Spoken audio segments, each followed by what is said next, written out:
Mi povej, kakšne predstave imaš to otroške?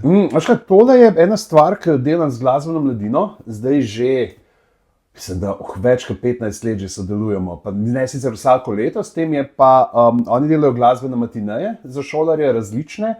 Imajo različne programe in pa nas imajo različne voditelje, ne, s katerimi sodelujejo in mi večinoma delamo skupaj tale Vodnik po orkestru od Benjamina Brittna, ena skladba iz leta 1945 od britanskega skladatelja, ki je bila narejena prav po naročilu Ministrstva za šolstvo takrat, da predstavi orkester. Ne? In imaš dejansko skladbo, kjer jaz sedim zraven dirigenta, dirigent je takole pred mano gor, ne? On dirigira in vsake toliko cajta pokaže, da si pa ti na vrsti, pa, ne? Zdaj, in imam pa jaz nek vezni tekst, ki predstavlja najprej družine glasbil, potem glasbila, jih komentira, pa imam pa vmes, imam pa še pol, ne vem, razlago določenih pojmov, pa jih malo animiram tam malo, tako da spoznajo neke stvari tudi iz glasbene teorije na zabaven način.